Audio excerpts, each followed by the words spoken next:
Due to the graphic nature of today's program, this program is not recommended for children. It's for a mature audience.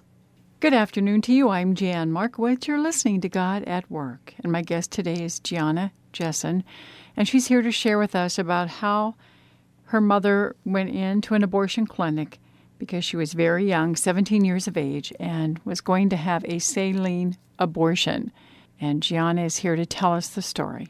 Gianna, you tell us in your own words, how did this all come about?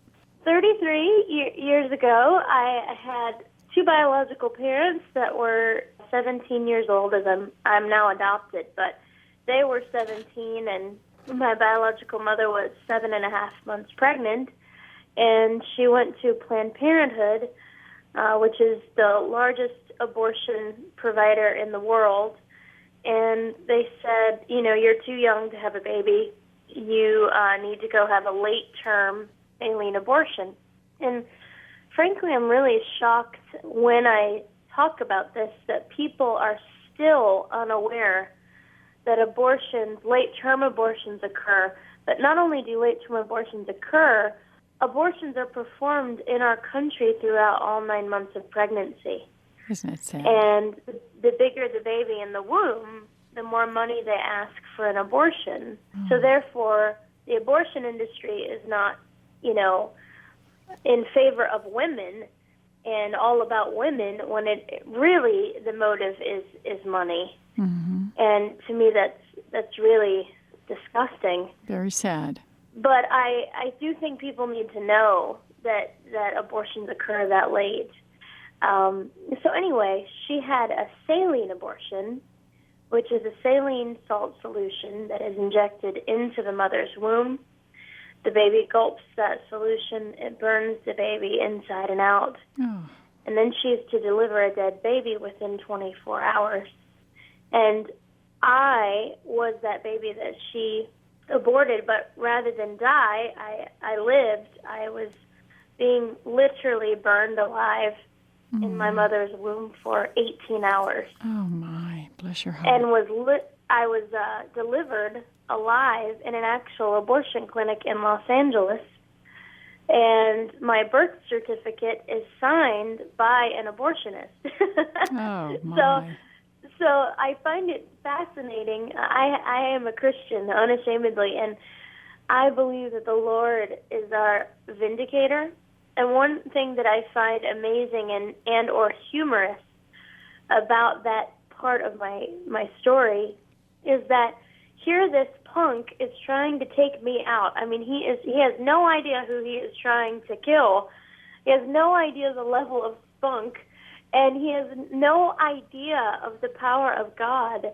And so minutes before or hours before, he's trying to end my life, and then hours later, the Lord has him sign my birth certificate, forcing him to acknowledge my life. That's right. Isn't that something? And yeah, I just love that. And so I have the gift of cerebral palsy, very mild now, but my prognosis was horrible in the beginning. And that is a direct result of lack of oxygen to my brain while I was surviving an abortion. When I think about it, I really feel a kinship to the story of Shadrach, Meshach, and Abednego. I bet. The fiery furnace. Yeah, because the fire did not harm me. Now, the Lord did leave my gift of cerebral palsy, which I believe is for His glory and part of my sermon through this life. And the minute that I reach glory, I will no longer have this. What a wonderful attitude that you have. We all should have an attitude like that. When we get afflictions or illness, it's not always easy for us to look at it that way, but that's a great attitude for you to have. Did you always have that attitude, or was it something that the Lord kind of birthed in you? Well, I think just isolating my cerebral palsy, I think over time it really, it occurred. But I struggle in other areas of life. I happen to be a very passionate person and feel things really deeply. So I'm not, this bottle of happiness 24 hours a day. But I do have this unwavering joy that I have learned is the result of suffering. I think so often people fall apart today when they are faced with minutia, really. What is minutia to me? I mean, the smallest thing, because they have not had any challenges. They have not had adversity. And sometimes adversity can be the most beautiful, heart-wrenching, but beautiful schooling. And it gives you a substance that I don't think you would otherwise possess. Suffering makes us stronger. Yeah, and I happen to have a will of an army.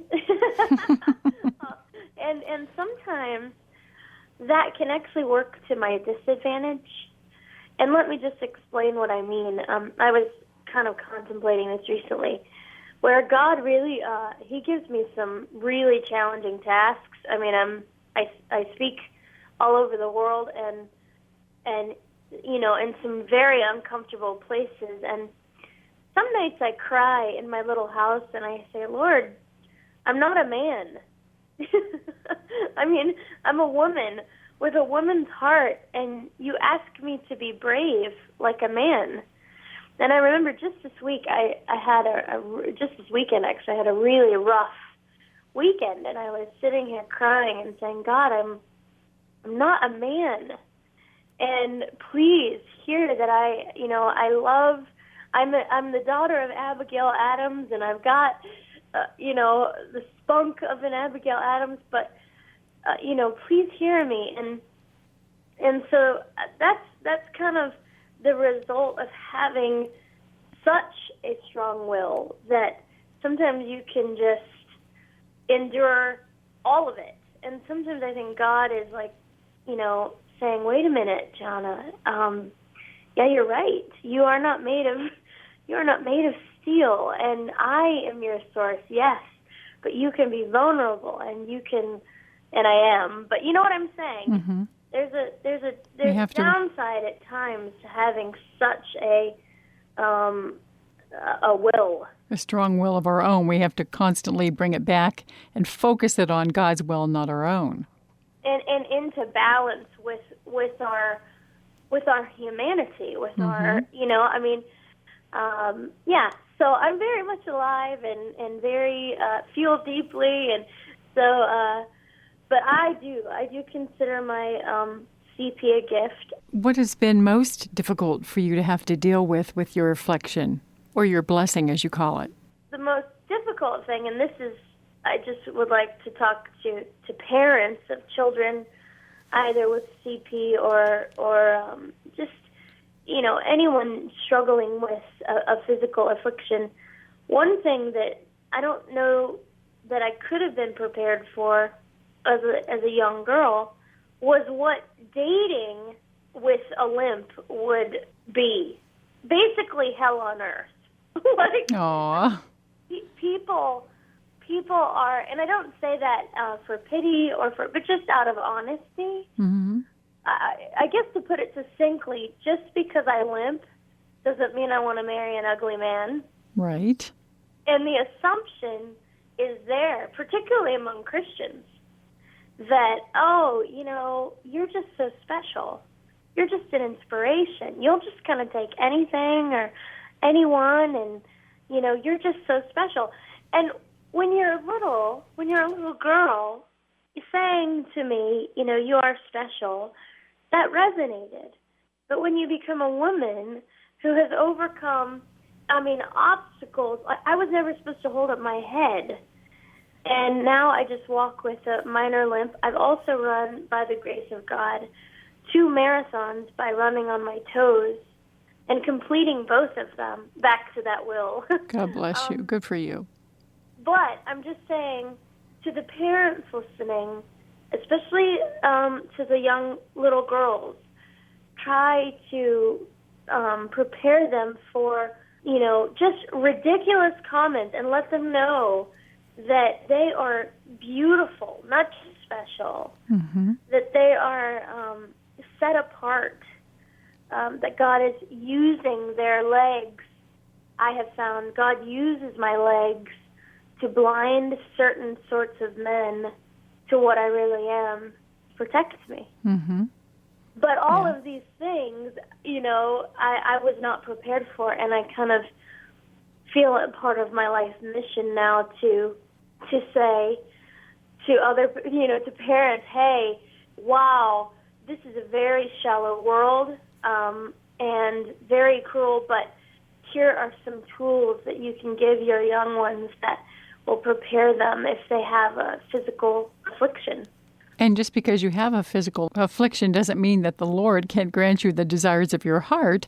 And if there's somebody that you have a heart for and you're attracted to them, that doesn't mean that the Lord... Look at Johnny from Johnny and Friends. She's paralyzed from the neck down, and her husband loves her dearly. They're very happily married. Yes.